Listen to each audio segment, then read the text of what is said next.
Et quand j'étais en responsabilité aux États-Unis notamment, et que je devais animer des équipes de commerciaux qui devaient développer des contacts dans le business Texas et aux alentours du Texas, je leur disais le matin, 2 before 9, 2 journaux avant 9 heures, un local et un national.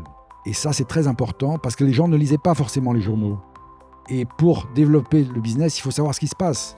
Hello, bienvenue sur le podcast des Leaders sans frontières, le podcast où nous partons à la rencontre des meilleures pratiques managériales et entrepreneuriales, inspirées des différences culturelles et de l'international. Je m'appelle Paul Tressens et vis au Vietnam depuis 2022. En créant ce podcast, mon ambition est de vous aider à élargir votre champ des possibles et appliquer des méthodes venues d'ailleurs dans votre quotidien. Je vous souhaite un bon voyage avec notre invité pour un nouvel épisode des Leaders sans frontières. Bonne écoute! Bonjour François, bienvenue dans le podcast des Leaders sans frontières. Bonjour Paul. Je suis ravi que tu aies accepté mon invitation. Ce que je te propose pour commencer cette interview, c'est que tu te présentes rapidement, tu résumes ta carrière. Alors, tu as une longue carrière, peut-être énoncer les grandes lignes et nous dire aujourd'hui tes fonctions actuelles. Alors, je suis corse. Je suis né en Corse à Bastia, où j'ai grandi jusqu'à l'âge de 14 ans. Après ça, je suis venu à Paris en pension, où j'ai fait mes études, la fin de mes études secondaires et mes études supérieures. Je suis rentré dans une école de commerce qui s'appelle HEC. Et j'ai fait mon service militaire à la coopération en Côte d'Ivoire. C'était très intéressant. Et puis après ça, je suis revenu à Paris. Je suis rentré dans la Banque de Paris et des Pays-Bas, qui s'appelait à l'époque Banque de Paris et des Pays-Bas, qui s'appelle ensuite Paribas, où j'ai passé 37 ans, y compris après la fusion de cette banque Paribas avec la BNP, et qui est devenue BNP Paribas. Donc j'ai passé 37 ans dans ce groupe bancaire, dont 15 ans en expatriation, et on va dire 20 ans pour m'occuper de l'étranger, parce qu'en plus des 15 ans en expatriation, j'ai passé 5 ans où je m'occupais à la fois, depuis Paris, de l'Amérique et ensuite de l'Europe. Voilà. Donc 37 ans dans la banque, et ces 15 ans d'expatriation m'ont amené d'abord aux États-Unis pendant 8 ans, et ça c'était passionnant. J'ai découvert vraiment ce que c'était que le business américain, la vie américaine, la grande aventure. Et je me suis bien adapté, j'ai bien réussi. Et ensuite, je suis revenu 13 ans en France, à Paris, toujours dans la banque, où je me suis là occupé de réorganiser le business de la France en matière de corporate banking, c'est-à-dire les relations avec les entreprises. Et puis après ça, je suis parti à nouveau en Australie pendant 3 ans, à Sydney, toujours pour diriger la filiale et la succursale. On avait une filiale et une succursale de BNP Paribas.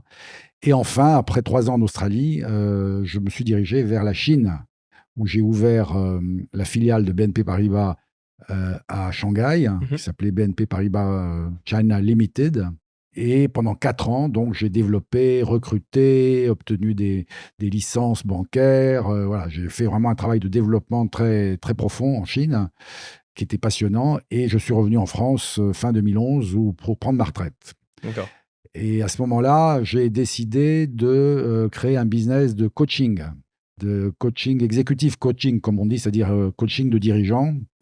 J'ai fait une formation, j'ai obtenu une certification et j'ai développé ce business pendant 10 ans.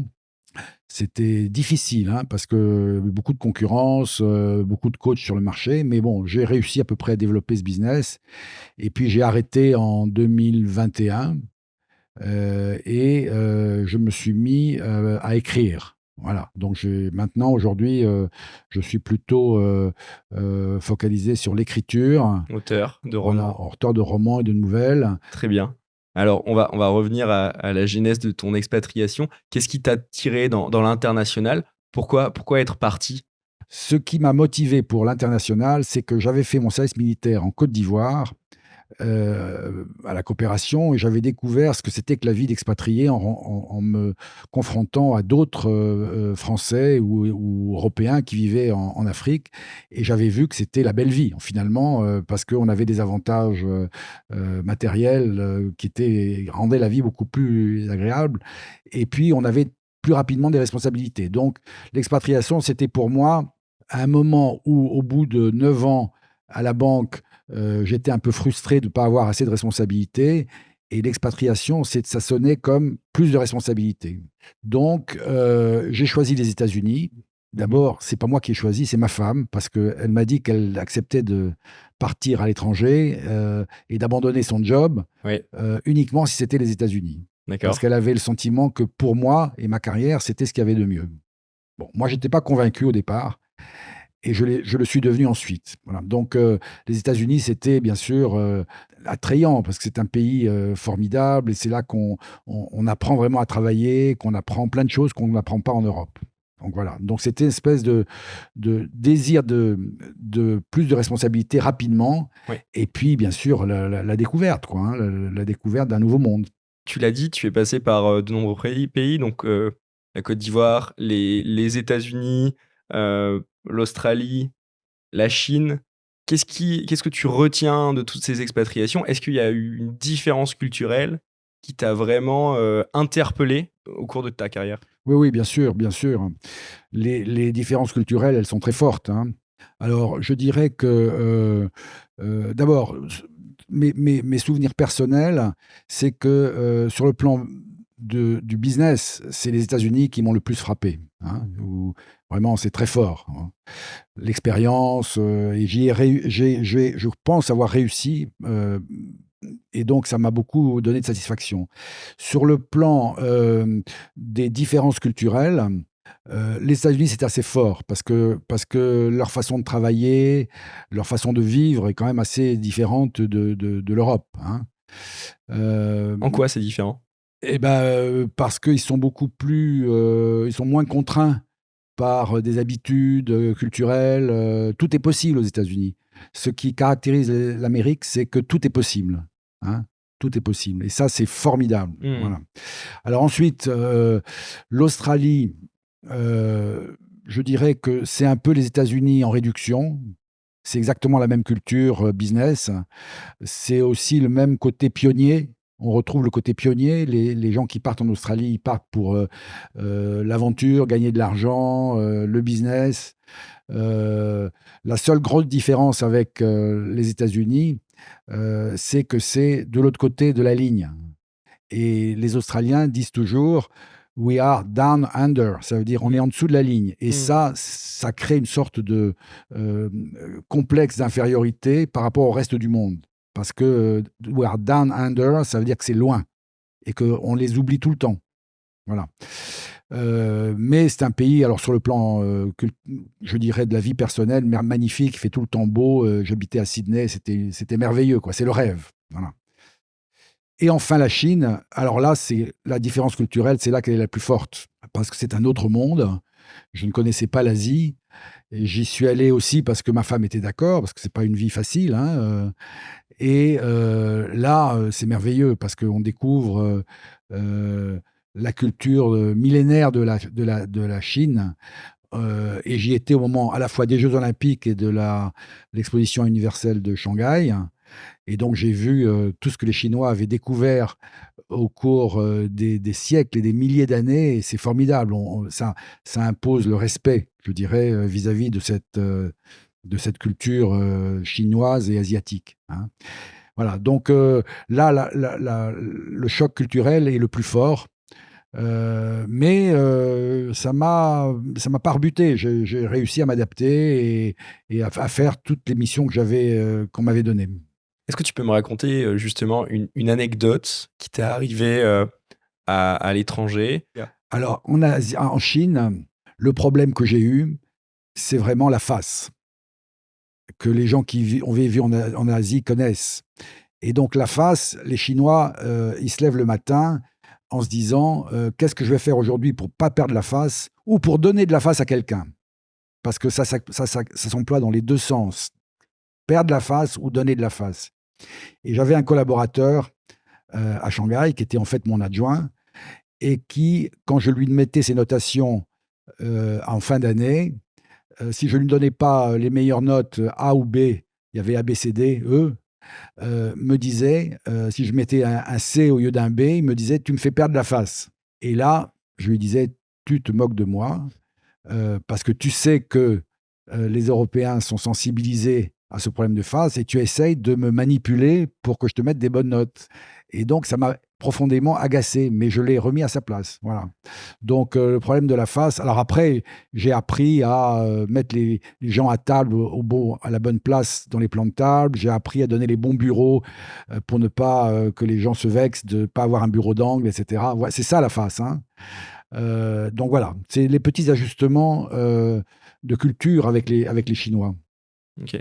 Justement, en 2014, tu rédiges un rapport pour l'IFOD quand tu es donc dans cette école de coaching au moment où tu lances ta société de conseil à Paris. Tu m'as permis de lire ce mémoire sur le coaching stratégique. Et je vais te citer, tu dis, bah, les États-Unis m'ont appris le management de terrain et à affirmer mon leadership. La France à combattre la résistance au changement. L'Europe à découvrir l'étendue des différences culturelles. L'Australie, c'est la culture américaine avec une fragilité psychologique, ce fameux down under dont tu viens de parler. Et enfin, la Chine avec l'obsession individuelle de l'ascension sociale et cette fameuse culture de la face. Moi, en lisant ça, il y a une question qui me vient, c'est comment est-ce que tu fais à chaque fois pour t'adapter aux différences culturelles et adapter ton management aux différences culturelles? Alors, la première réponse à ça, c'est bien évidemment l'écoute. Il faut être en permanence dans l'écoute et dans la modestie. Et notamment en tant que Français, on nous reproche très souvent, à juste titre ou pas forcément à juste titre, mais on nous reproche d'être arrogant, donneur de leçons, hein. Et donc, il faut chaque fois bien avoir ça en tête et dire on va être dans l'écoute, on va essayer de comprendre des gens qui sont d'une culture différente de la nôtre. Hmm. Voilà. Et en même temps, on doit leur apporter une cohésion culturelle avec l'entreprise. D'accord? Donc, il faut leur apprendre des choses. Et là où ça a été le plus difficile, ça a été l'Europe, curieusement. Quand j'étais responsable du corporate banking européen et que je m'occupais à la fois de l'Angleterre, de l'Espagne, de l'Italie, de la Norvège, de la Grèce, du Portugal, et c'était très difficile de jongler en permanence avec les différences culturelles, hein. Là où c'était le plus difficile, je dirais, pour moi, curieusement, c'était avec l'Espagne et l'Angleterre, parce que D'accord. ce sont des forts tempéraments, des fortes cultures. La deuxième chose, c'est les petits pays, le Portugal, la Grèce, la Norvège, la Belgique. Ces petits pays ont toujours ce complexe d'être un petit pays par rapport aux grands pays que sont la France, l'Allemagne, voire l'Italie, hein. Donc, il faut toujours prendre en considération le fait que ce sont des petits pays et ne pas les traiter de haut. Il faut les traiter comme tout le monde, comme les autres. Voilà. Je me suis occupé aussi de la France, curieusement. Entre l'Amérique et l'Asie, j'ai passé 12 ans en France où j'ai dû gérer des Français que je n'avais pas tellement gérés avant. J'avais eu des jobs, mais où je n'étais pas manager en France. Là, je suis devenu manager. Et on m'a dit, toi qui as été en Amérique, tu as découvert le monde du business, tu vas bien t'occuper des Français. Et les Français, ce sont les plus difficiles à gérer. Enfin, c'est mon avis, hein. Pourquoi? Mais parce que les Français sont des gens extrêmement critiques, désobéissants. Les Américains, par exemple, quand on leur donne une stratégie, quand on leur donne une ligne à suivre, ils la suivent, ils Hmm. obéissent.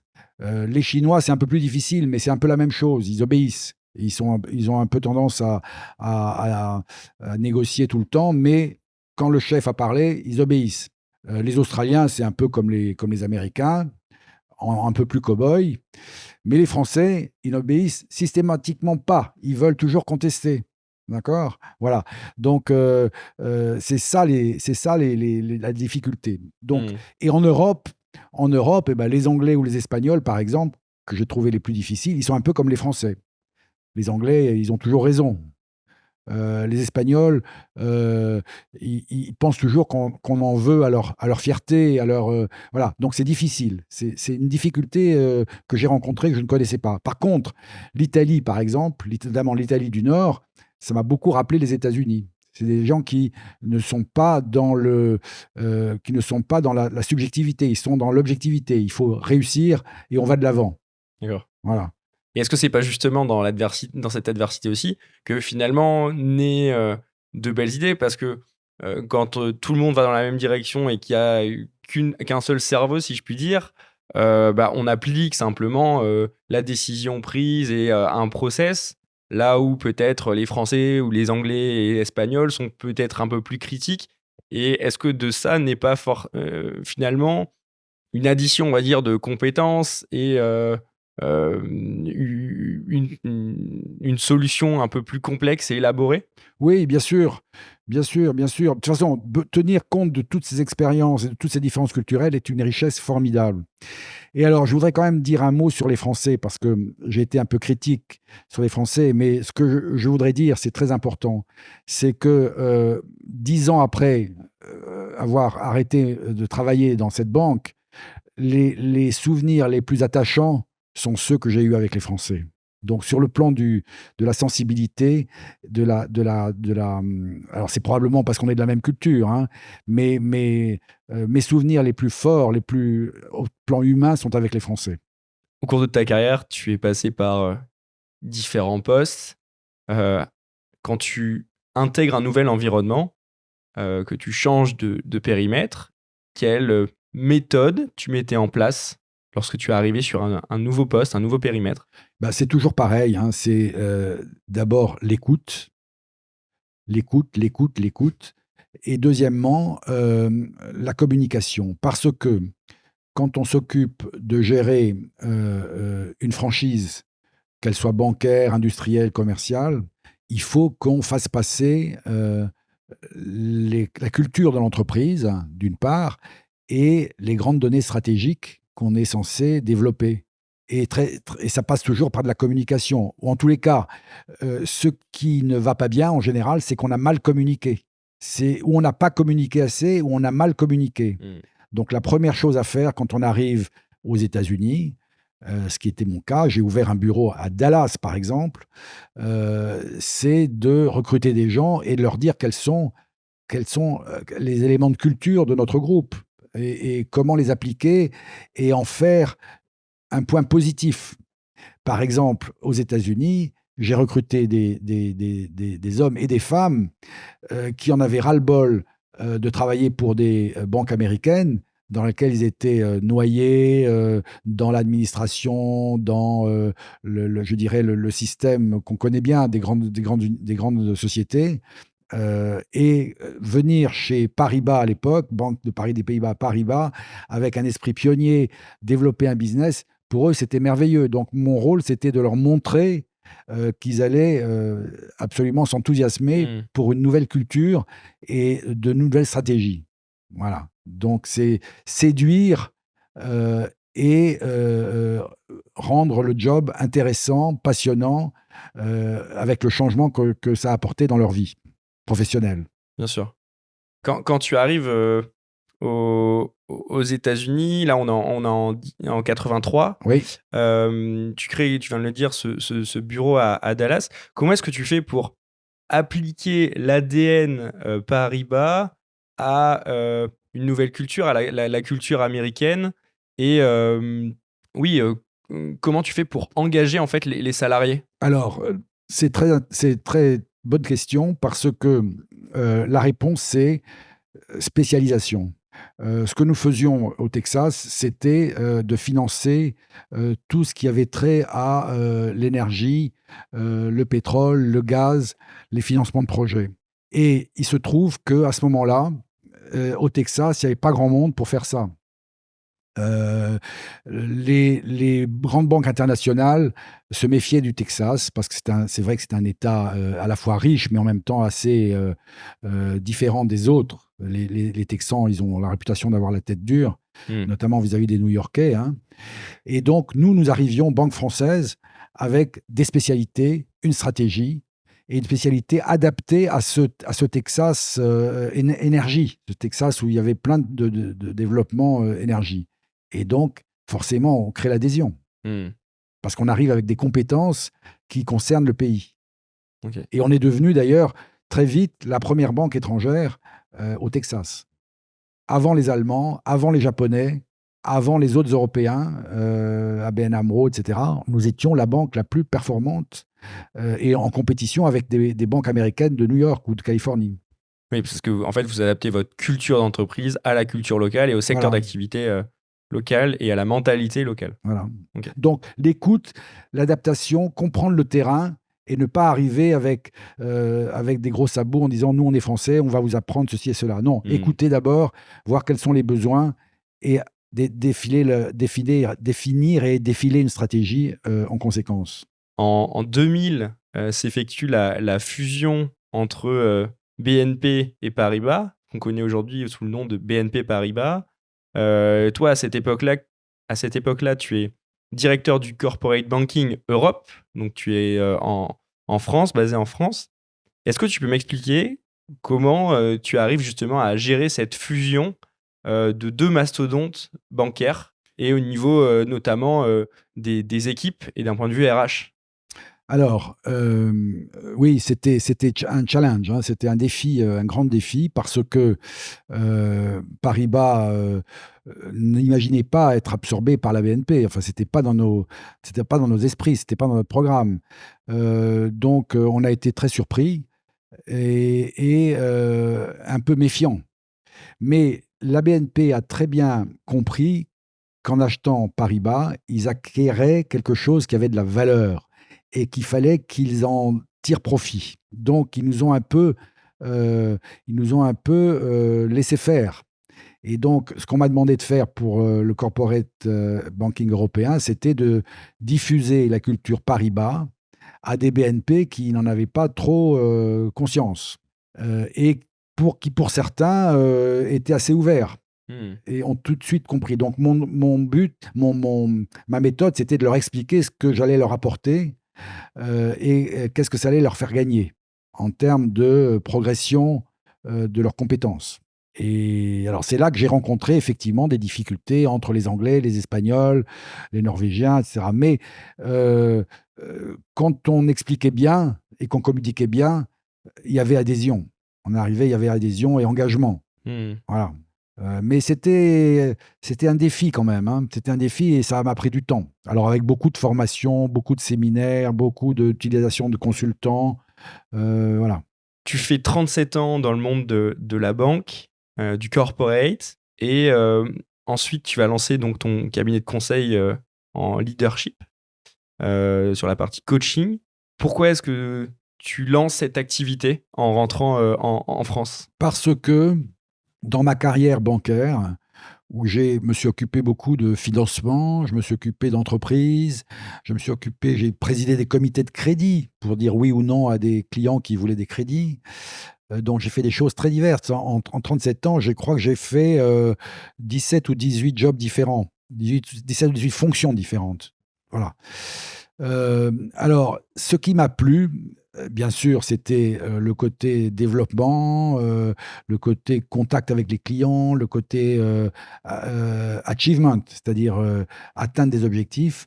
Mais plus que tout le reste, c'est la gestion des hommes et des femmes. Ce que j'ai, je pense, le plus réussi, aimé et réussi, c'est d'apporter à ces hommes et ces femmes que j'avais sous ma responsabilité les moyens de progresser et en leur donnant des responsabilités qu'eux-mêmes, quelquefois, n'imaginaient pas possibles. Hmm. Donc, c'est le développement humain, finalement, qui m'a plu. Donc, la logique de tout ça, c'est qu'une fois à la retraite, j'allais me spécialiser moi-même dans ce développement humain que j'aimais tant et pour lequel on m'avait dit, j'essaye d'être modeste, hein, qu'on m'avait dit que j'avais plutôt réussi. Voilà. Et plusieurs personnes m'ont dit, c'est ça qu'il faut que tu fasses. Dont une amie d'ailleurs et ancienne collègue qui elle-même était coach et qui m'a dit, il n'y a aucun doute, il faut que tu deviennes coach après ta retraite. Voilà. Quel est le rôle justement d'un coach en leadership? Comment est-ce que tu fais pour identifier chez tes clients leurs forces, leurs faiblesses? Alors, le coaching, en 2 mots, ce n'est pas, trop de donner des conseils, curieusement. Le coaching, c'est, un peu comme la psychanalyse, hein, c'est quelque chose où les gens doivent découvrir eux-mêmes, leurs solutions. Donc le coaching, c'est de faire parler les gens, de leur poser les bonnes questions et de les amener tout doucement à trouver des solutions à leurs problèmes de développement, à leur progression, et cetera. Donc j'ai pratiqué cette méthode, c'est-à-dire j'ai posé des questions, j'ai écouté, et quand, ils me demandaient de leur donner un conseil, mes clients coachés, je leur disais: «Écoutez, c'est pas mon rôle de coach, mais on peut décider pour une minute de franchir la ligne jaune ou la ligne rouge et là, je ne suis plus coach, je deviens consultant». Mmh, Donc OK. si vous voulez une réponse à une question, qu'est-ce que je dois faire, dans ma vie professionnelle pour, mettons, changer de job ou un truc comme ça? Je leur disais: «Écoutez, alors je deviens consultant, je ne suis plus coach, hein, 1 minute et après je redeviens coach». Voilà. OK. Est-ce que tu peux me raconter, un challenge situationnel marquant de ta carrière? Une anecdote, assez insolite, alors soit dans le monde du corporate, soit, par rapport à une demande client ou une demande, dans une de tes équipes, Oui, soit par rapport à ta carrière oui. en conseil? Alors oui, j'ai plusieurs idées que je peux mentionner. Le premier échec, je dirais, c'est un échec vraiment. C'est au moment de la fusion entre BNP et Paribas. Ouais. J'avais développé un réseau de centres d'affaires pour Paribas qui était très, réussi, qui marchait très bien pour Paribas. Et quand la BNP nous a rachetés, je leur ai dit: «Écoutez, voilà, il faut que vous preniez ce modèle que j'ai développé pour Paribas parce qu'il a très bien marché et je pense que ça ferait beaucoup de bien à la BNP de faire le même modèle en France». Qu'est-ce que c'était? Il était basé où ce centre d'affaires C'était et des centres d'affaires, j'en avais 15 en France, dans les d'accord, grandes métropoles françaises. C'était des centres d'affaires qui faisaient à la fois de la gestion du corporate banking et en même oui, temps de la banque privée. OK. Voilà, c'était des centres d'affaires, très concentrés sur les entreprises d'une certaine taille, hein, c'était pas les particuliers. Et la BNP, par orgueil probablement, je dirais, parce que c'est stupide, hein, a refusé de mon projet. OK. Ils ont refusé mon projet et ils m'ont dit: «Non, bah, écoutez, allez vous occuper du corporate banking Europe. La France, nous, on sait faire». Ils ne savaient pas faire, en fait. Et donc, je l'ai mal vécu parce que j'étais certain que j'avais raison. Et d'ailleurs, 5 ou 6 ans après, ils l'ont développé exactement comme je l'avais fait. Bon, donc ça a été un échec, quoi. J'ai essayé de les convaincre, mais j'y suis pas arrivé. Le deuxième challenge que j'ai eu, ça a été, quand on m'a nommé, patron de la Chine, en 2008 et que j'ai dû accepter d'avoir, comme, responsable hiérarchique, une femme chinoise qui était la patronne de Hong Kong et à laquelle j'ai dit en arrivant, à Shanghai: «Tu peux être ma chairman, ma chairwoman», puisque c'était un conseil d'administration, «mais je ne veux pas rapporter à toi parce que j'estime que j'ai acquis suffisamment de». J'avais 56 ans ou 58 ans, j'ai envie de rapporter à Paris quand même, c'est plus normal. Et elle l'a très mal pris. Donc elle l'a très mal pris Parce et qu'à ce moment-là, quels étaient vos périmètres? bah, elle était patronne de Hong Kong et elle avait la Chine sous sa responsabilité. OK, Donc quand je suis arrivé en Chine, je lui ai pris un gros morceau de son. oui. Bon, et on lui a dit: «T'inquiète pas, tu vas être son patron, sa patronne». Et j'ai dit: «Non, moi je veux pas rapporter, je veux être, tout à fait indépendant». Voilà, donc elle l'a mal pris et j'aurais pas dû lui dire ça. J'aurais dû passer par derrière et être plus rusé et voilà. Et du coup, elle a été pas toujours très coopératrice avec moi. Quand elle venait, à Shanghai, elle faisait quelquefois des board meetings, des réunions de conseil d'administration par vidéo parce qu'elle avait pas envie de venir, elle a été un peu froide avec moi, voilà. Donc ça, c'était une erreur de comportement que j'ai eue. Et justement, comment le global a géré ça? Quand, toi Ah tu te dis: bah «Bah, il y a Hong Kong et bah, la ils Chine ont ils avec m'ont dit Shanghai». ils m'ont dit: «Il y a pas à discuter, c'est comme ça». Et j'aurais pu peut-être faire le bras de fer et dire, puisque c'est comme ça, je ne vais pas en Chine. Mais j'avais très envie d'y aller, en fait. Voilà. Ouais. Donc j'ai cédé. Oui, après, ça fait partie toujours des jeux politiques et des leviers, de savoir soit contourner, soit affronter le problème. Bon, tu as choisi une solution, visiblement. Donc, je récapitule, tu fais toute ta carrière dans le corporate, ensuite ta société de conseil en leadership, et puis tu te mets à être auteur, à rédiger des romans, des nouvelles, avec un premier roman qui s'appelle Weiji, où là c'est l'histoire d'un étudiant chinois qui intègre une classe préparatoire française et qu'on va suivre ensuite à travers le monde, en Asie, en Australie. Comment t'es venue l'idée de rédiger cette nouvelle? Alors, c'est pas une nouvelle, c'est un roman D'accord. qui, contrairement à ce que certains croient, n'est pas mon autobiographie déguisée. Oui, parce que cet étudiant, il va beaucoup voyager, un Oui, petit peu comme toi. c'est simplement parce que j'ai appris, quand j'étais en Chine, qu'il y avait, parmi les proviseurs des grands lycées français, une initiative qui consistait à aller recruter des jeunes Chinois pour remonter le niveau des classes préparatoires aux grandes écoles. Parce que les grandes écoles françaises se plaignent de la baisse du niveau des étudiants qui arrivent après avoir passé le concours. Pourquoi? Parce que les Français ont de plus en plus envie d'aller dans des prépas intégrés, ne veulent plus passer le concours avec le stress que ça représente. Donc, Louis-le-Grand, le lycée du Parc à Lyon ou Pierre de Fermat à Toulouse, les proviseurs vont en Chine, aller à ce moment-là, je ne sais pas si c'est toujours le cas, recruter une dizaine de jeunes Chinois parlant un peu français, mais très bons en maths et en physique, pour venir remonter le niveau des maths sup et des classes préparatoires aux grandes écoles.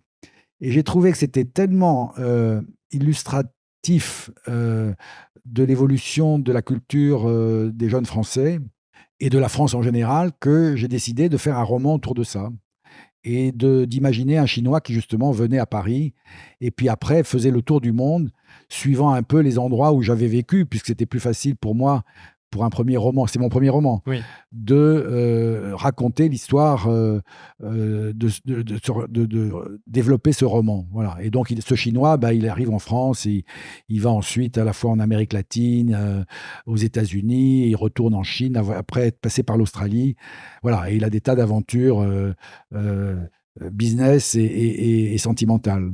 Voilà. Ok, super. Écoute, je mettrai le lien de ton roman dans le descriptif de l'épisode pour les auditeurs qui souhaitent Merci, le c'est lire. gentil, c'est gentil.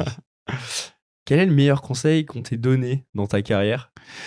Alors, le meilleur conseil qu'on m'a donné dans ma carrière, c'est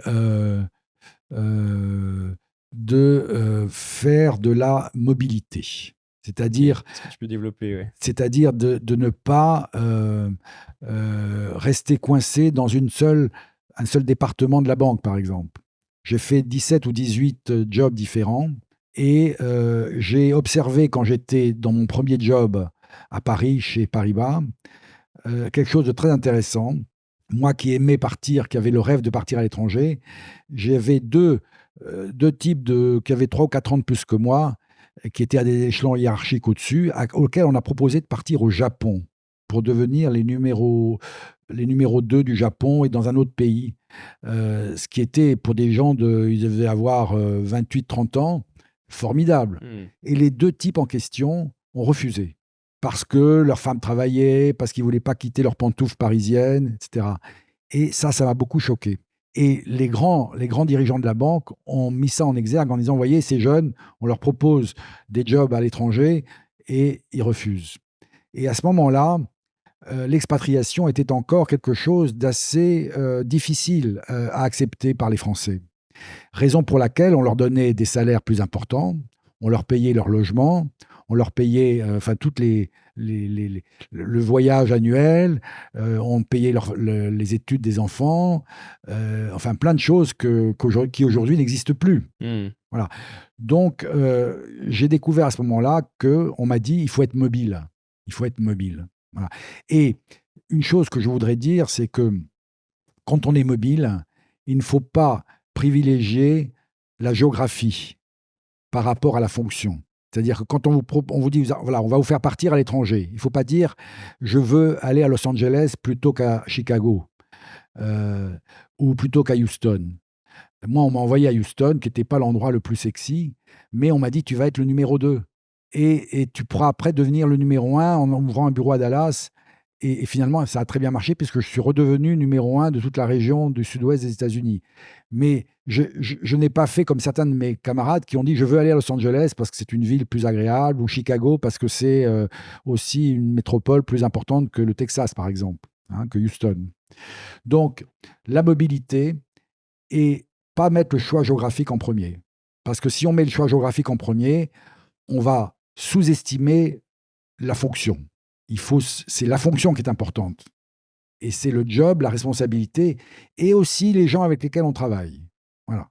Pour être heureux. Parce que quand on passe plus de 8 heures par jour, parce qu'en général, c'est plutôt 10 ou 12 dans un bureau ou dans une organisation, il faut qu'on se sente bien. Il faut qu'on soit motivé, engagé. Voilà.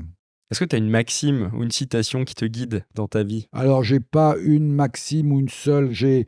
Oui, enfin, je dirais qu'une philosophie, c'est un peu la chose qui me guide le plus. D'abord, c'est la phrase de Socrate, connais-toi toi-même. Ça, c'est très, très important, je pense, et ça va avec tout ce que j'ai fait dans le coaching. Il faut que les personnes apprennent à bien se connaître. Parce que quand on apprend à bien se connaître, on connaît à la fois ses limites, d'accord? C'est-à-dire donc la modestie, etc. Et en même temps, on sait de quoi on est capable. Mais il faudrait compléter par ce que dit, je crois, Aristote, aussi un grec, qui disait que il n'y a pas de génie sans un brin de folie.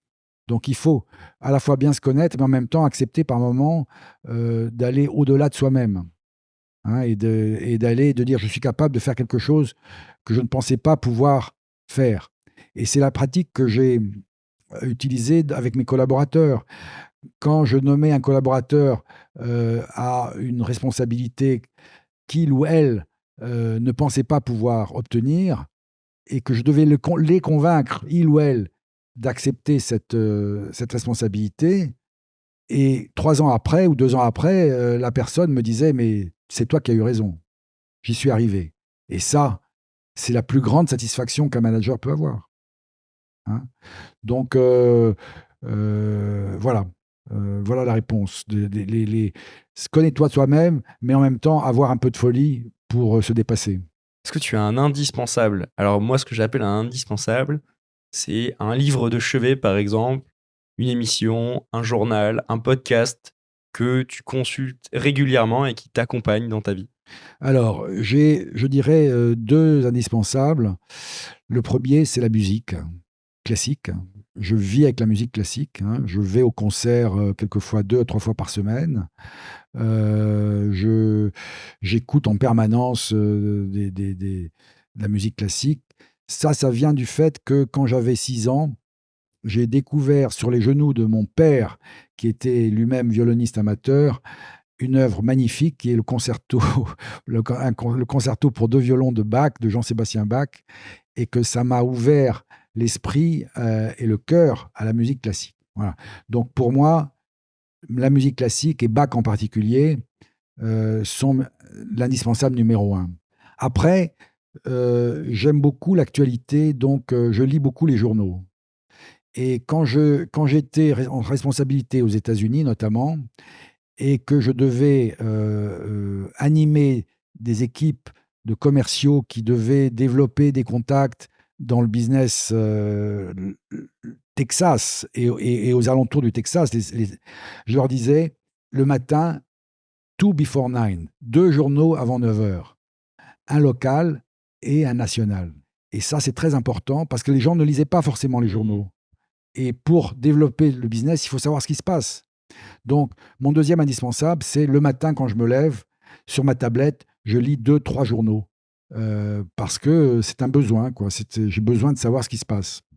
Okay. Avec des points de vue différents, avec des régionaux points de vue différents. et Ah oui, locaux et nationaux, voire internationaux. Je lis un journal qui s'appelle Corse Matin, qui est le journal de la Corse, parce que je reste quand même rattaché un peu à ce pays où je suis né. Oui. Et puis je lis à la fois Le Figaro, Le Monde, Les Échos, des journaux qui ont des tendances différentes pour avoir une vision la plus juste possible, hein. Où est-ce qu'on peut te suivre ou te contacter, François? Alors, on peut me suivre, le mieux c'est sur LinkedIn. Très bien. Merci beaucoup François, merci pour ton temps et d'avoir accepté l'invitation dans le podcast des Leaders sans frontières. Ça a été un plaisir d'échanger avec toi. Merci Paul, je suis flatté que tu aies songé à m'interviewer. C'est la fin de cet épisode. J'espère que vous avez passé un bon moment et que vous avez de nouvelles idées pour élargir vos horizons. Si vous avez apprécié cet échange, n'oubliez pas d'ajouter 5 étoiles sur votre plateforme d'écoute préférée ou de vous abonner à ma chaîne YouTube. Je vous dis à très vite pour un nouvel épisode des Leaders sans frontières. Au revoir.